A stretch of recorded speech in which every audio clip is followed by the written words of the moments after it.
Valley lies in the Italian Midland, some 60 miles northwest of Naples to some 40 miles southeast of Rome. A wide, flat corridor enclosed between four walls of mountains. In winter, the highest peaks of the Liri Range ascend into the snows, but the valley floor with its olive groves and ancient vines, its crops of wheat and corn, is green the year around. That is, in normal times. Last year was a bad year for grapes and olives, and the fall planting was late. Many fields lay fallow. There are two ways from the south into the valley. One, a narrow pass. The other, a high, scenic road over the mountains. They converge before the site of the ancient village of San Pietro, which for 700 years has stood at the threshold of Liri Valley, welcoming the traveler. The stones of its walls were quarried out of the parent hill from whose slopes it rises. Population 1,412 at the last census. A farming community. Patron St. Peter. Point of interest, St. Peter's, 1438. Note interesting treatment of chancel.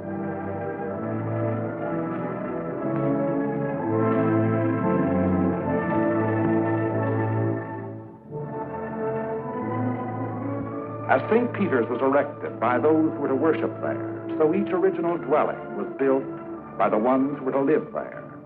And this practice has endured down through the centuries. The Italian peasant is a born mason.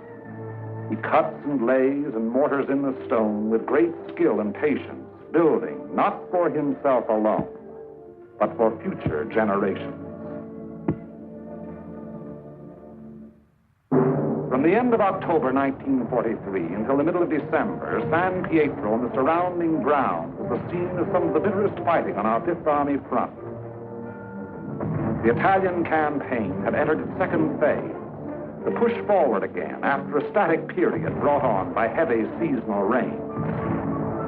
Our battle lines were haphazard as the terrain itself, with its flood-swollen rivers that twisted back and forth across our line of march, so that each river seemed like five, and where there was no river to cross, a mountain blocked our going.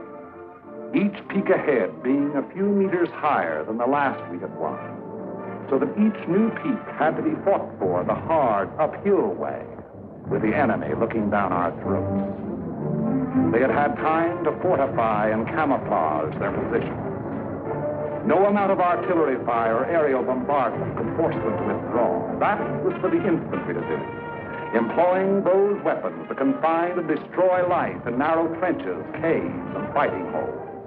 It was up to the man with the rifle, the man under fire from all weapons, the man whose way all our weapons, land, air, and sea, serve only to prepare.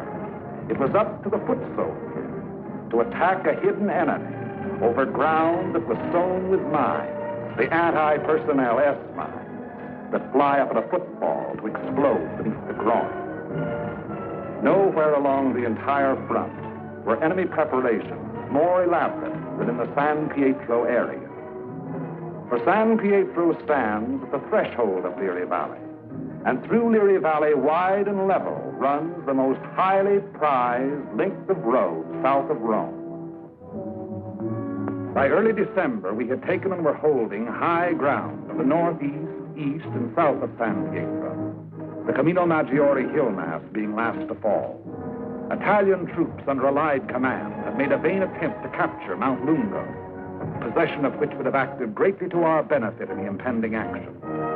But so excessive were the losses on Mount Lungo that further operations against its strategic heights were deemed unwarranted.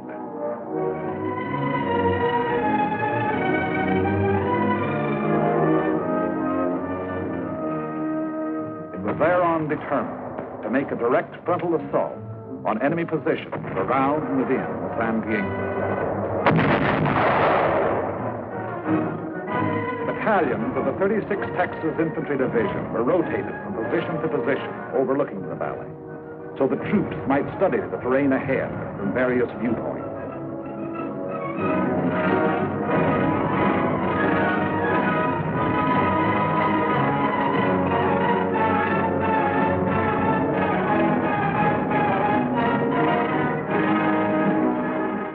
Patrol activity was continuous.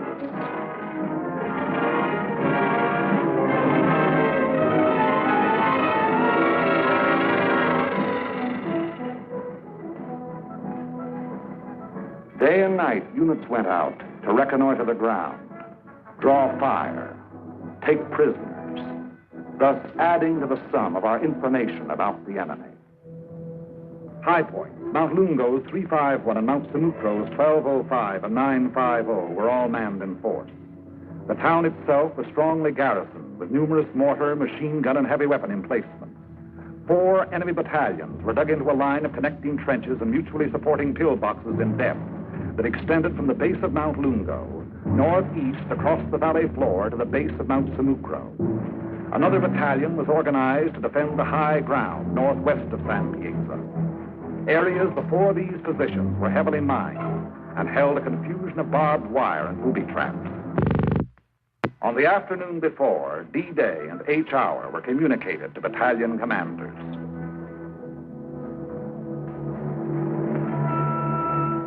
December 8th, at 0620 hours, the 1st Battalion of the 143rd Infantry Regiment to attack the summit of 1205, having moved up the mountain under cover of darkness, and upon achieving its objective to attack along the ridge to a point northwest of San Pietro.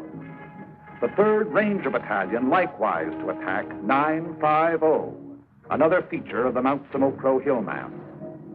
The 2nd Battalion of the 143rd to attack over the terraced olive orchards northeast of San Pietro.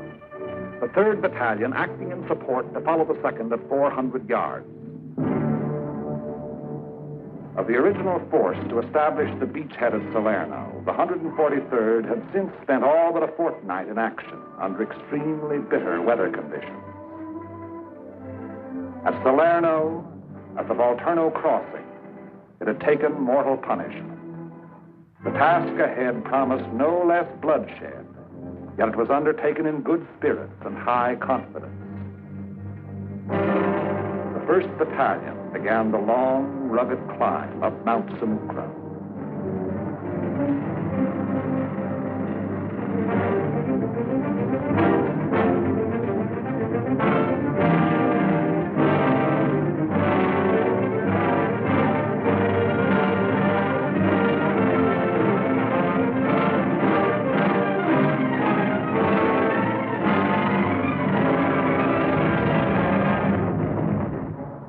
As night fell, our artillery opened up, and throughout the night hours, intense fire was laid down on the enemy's main line of resistance.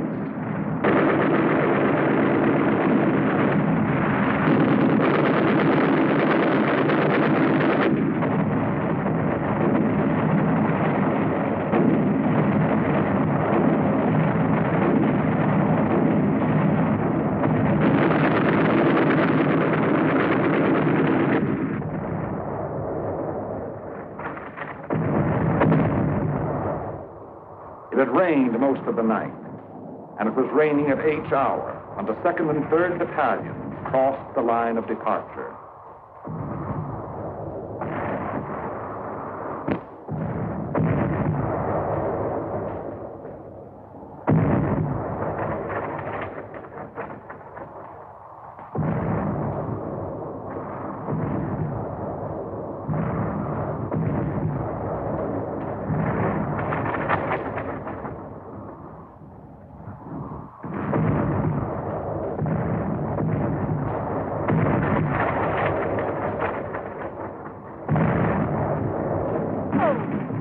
Some 200 yards forward, they encountered wire, mines, and automatic fire from pillboxes.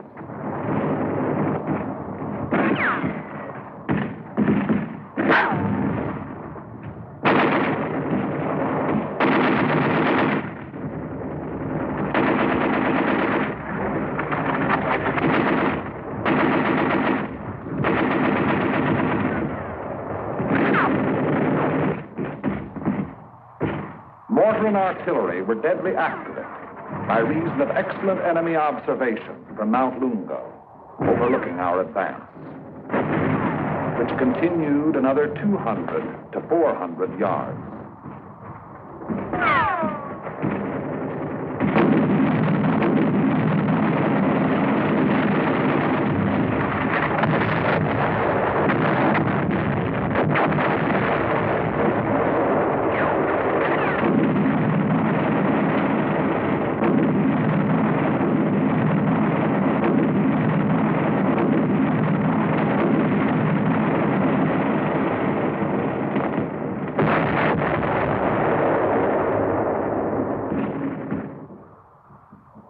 Many men gave their lives in attempts to jump the wire, reach pillboxes, and throw hand grenades through the narrow gun openings. The 3rd Battalion was committed.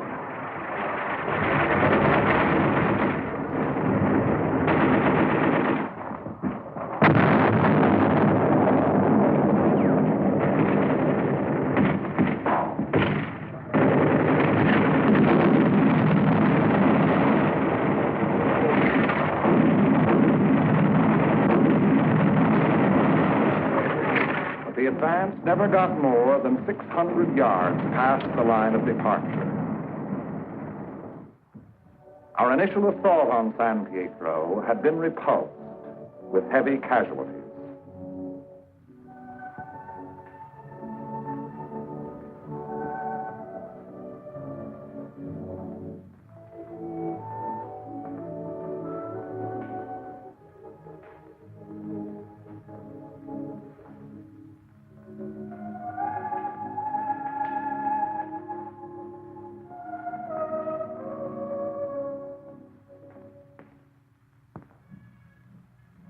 The attack on Hill 1205, however, was a brilliant success.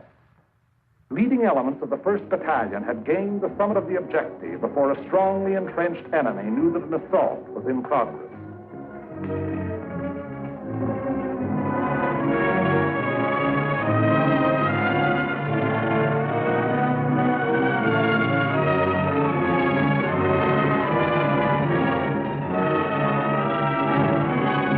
Right of 1205, the 3rd Ranger Battalion had also captured its objective, but only after successive attacks and costly casualties.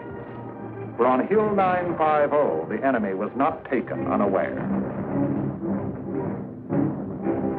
Counterattacks were to be expected on both 1205 and 950. They were not long developing.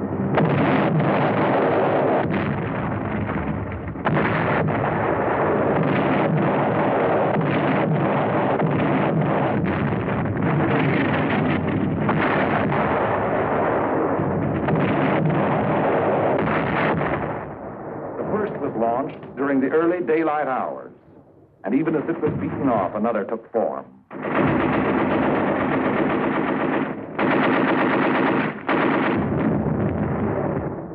Day and night they followed in unremitting violence.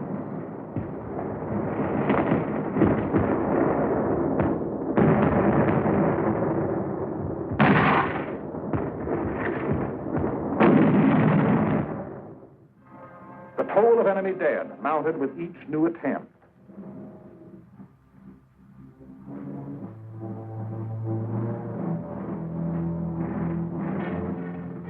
But German prisoners captured on 1205 and 950 said that they had been ordered to retake those positions at all costs.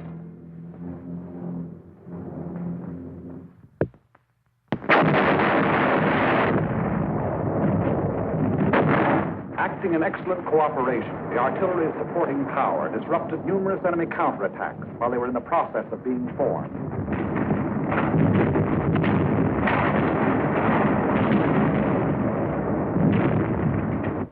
In addition to defending Hill 1205, the 1st Battalion, obedient to the field order, undertook the reduction of enemy defenses which were organized along the ridge running west.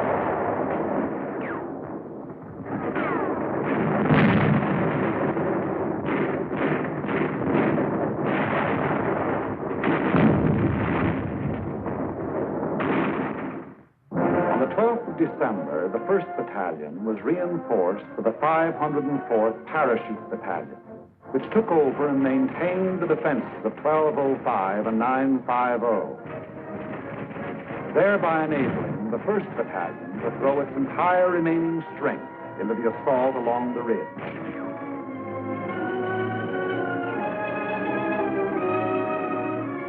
But the first strength had dwindled and shrunk in the 5 days past, and there was now a question as to whether its existing numbers were sufficient to prevail.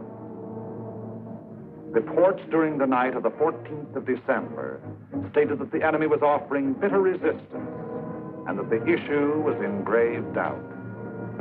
Meanwhile, on the olive terraces below, the 2nd and 3rd Battalions had twice again attempted to reach their objective. Both times they had come up against a wall of automatic weapon, mortar, and artillery fire.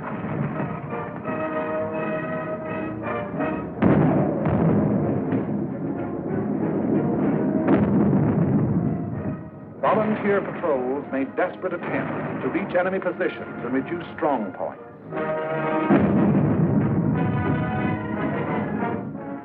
Not a single member of any such patrol ever came back alive.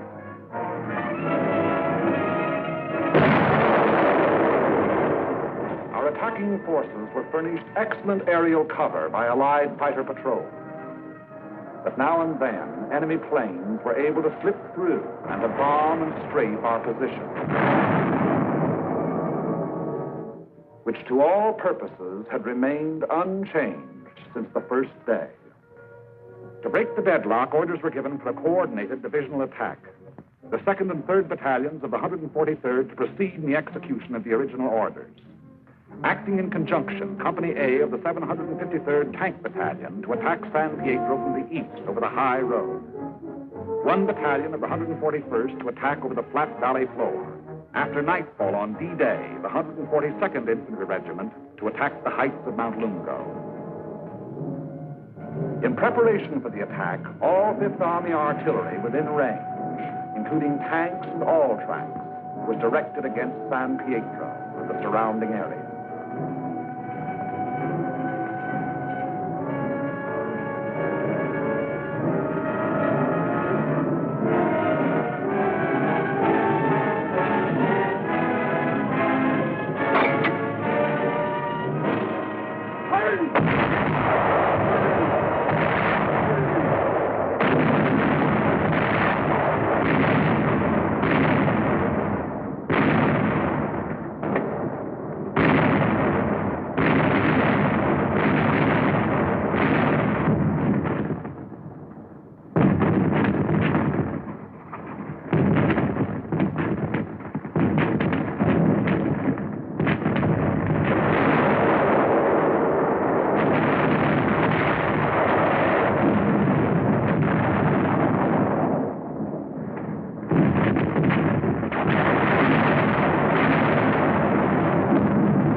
Hour, 1200 hours.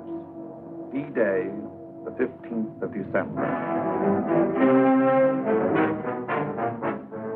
The 141st Infantry advanced some 400 yards from its line of departure,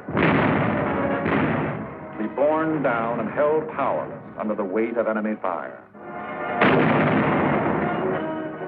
The 2nd and 3rd Battalions of the 143rd advanced some 100 yards beyond their former positions to a point almost directly before forward enemy defenses. And for the 3rd time, they were forced to take such cover as the quaking earth could offer. And the tanks. Orders were for them to enter the town and to locate and destroy the heavy weapons there, which were leveled against our attacking foot soldiers.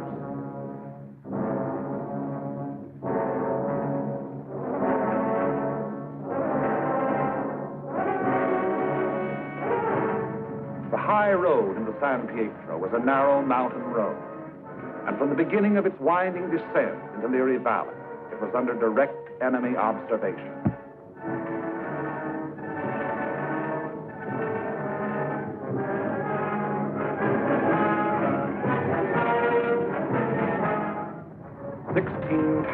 started down that road.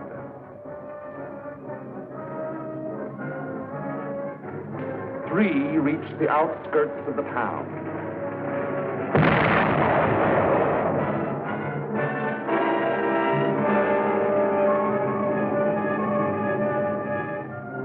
Of these, two were destroyed, and one was missing. 5 tanks were immobilized behind enemy lines, their crews having to abandon them. 5 tanks hit mines within our lines, were thereupon destroyed by enemy gunfire. 4 tanks returned to the bivouac area. After dark, 2 companies, one from the 2nd Battalion and one from the 3rd, finally succeeded in penetrating enemy positions before San Pietro. But receiving both frontal and flanking fire, they were forced to retire.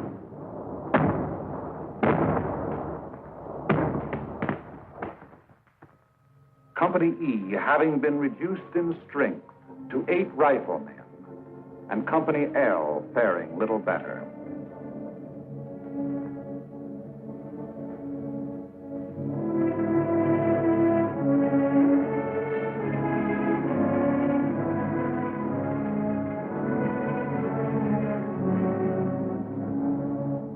On the Mount Samocro Ridge, the 1st Battalion fought its way to within a few hundred yards of the objective.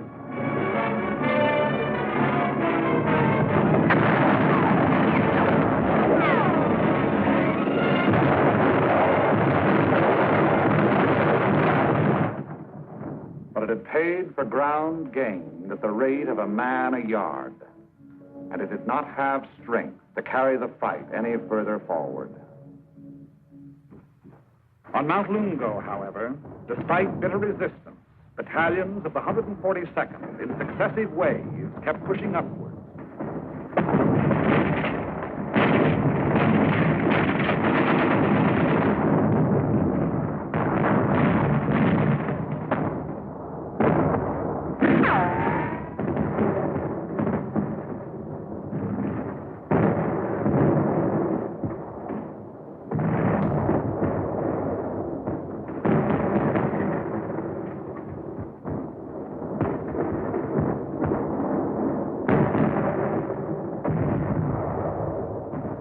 Until in the early daylight hours of the 16th of December, its foot soldiers had gained the summit and were wiping up what remained of a stubborn enemy.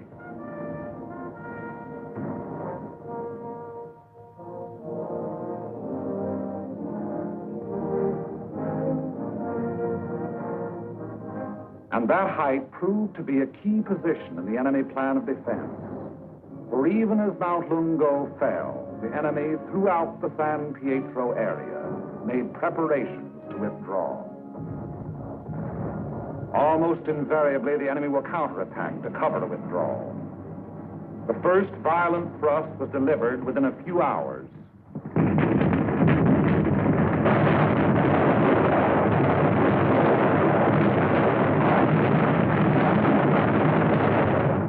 And thereafter, counterattacks came in waves, the roar of the last mingling with the rush and fury of the next to break. Many companies lost all their officers. Enlisted men came forward as inspirational leaders to rally their battered companies into resisting yet one more onslaught.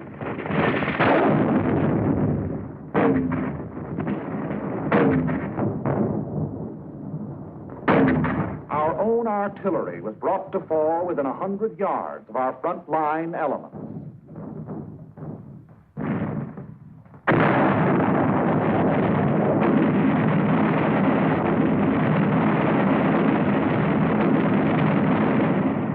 After 5 hours, during which the earth never ceased to tremble, counterattacks ended, indicating that the withdrawal of the enemy's main body had commenced.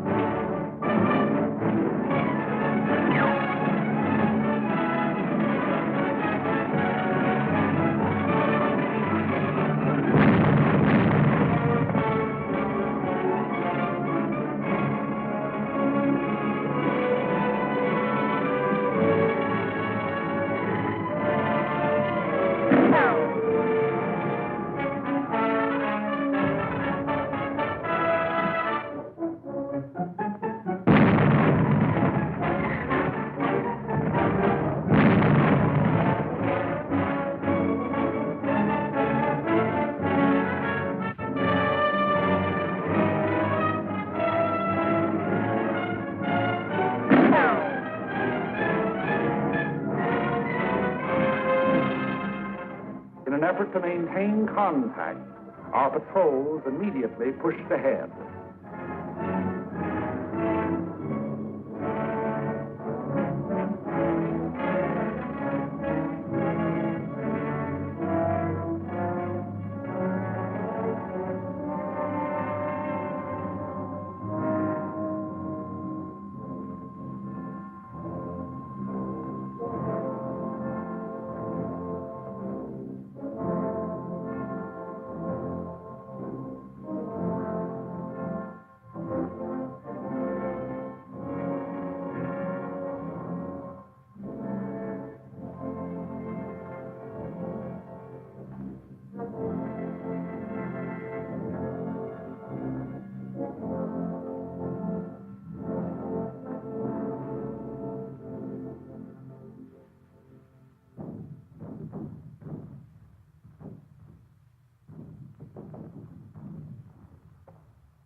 Entering the town, they discovered that San Pietro was ours for the taking.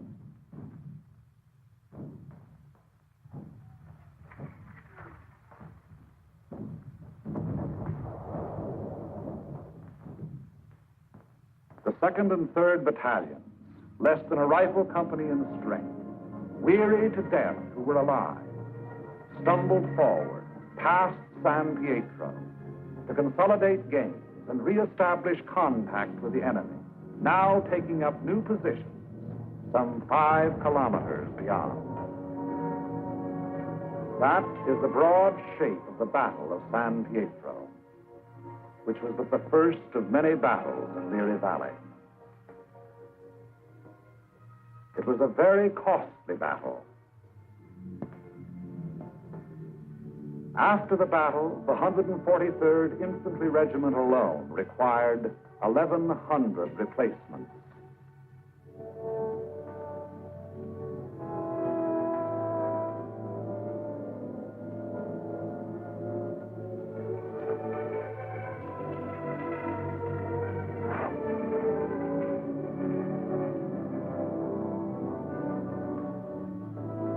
The lives lost were precious lives.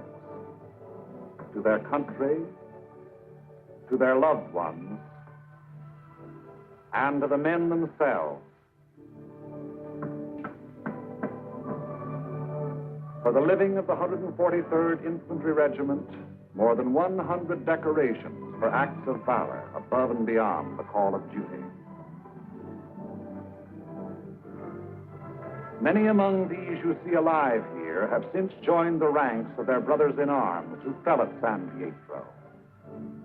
For ahead lay San Vittore, and the Rapido River, and Cassino, and beyond Cassino, more rivers, and more mountains, and more towns, more San Pietros, greater or lesser, 1,000 more.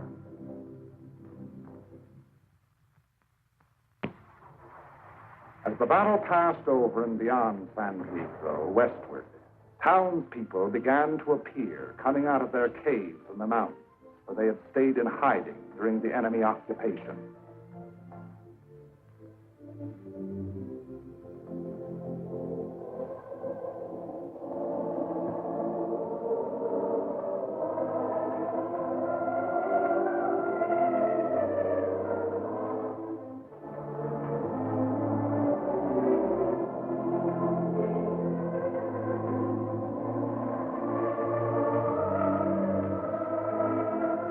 They were mostly old people and children.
resumed in San Pietro.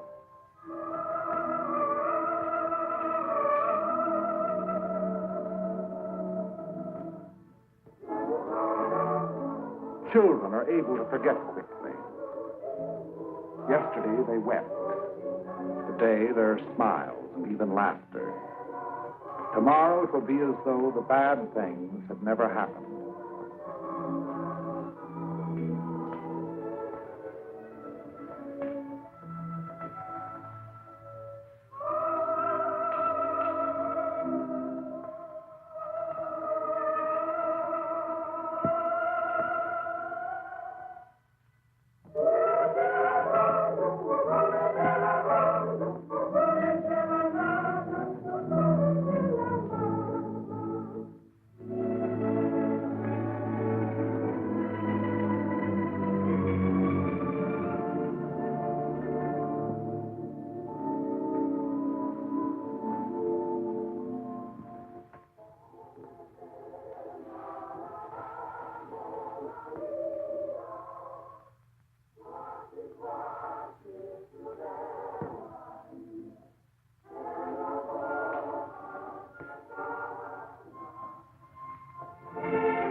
Our prime military aim being to engage and defeat the enemy, the capture of the town itself and the liberation of its people is of an incidental nature. But the people, in their military innocence, look upon us solely as their deliverers. It was to free them and their farmlands that we came. Behind our lines, southwest to the sea, the fields are green with growing crops planted after our coming by other people of other towns who believe likewise.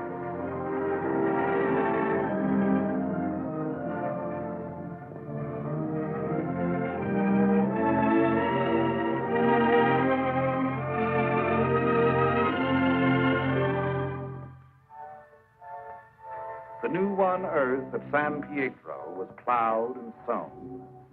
It should yield a good harvest this year.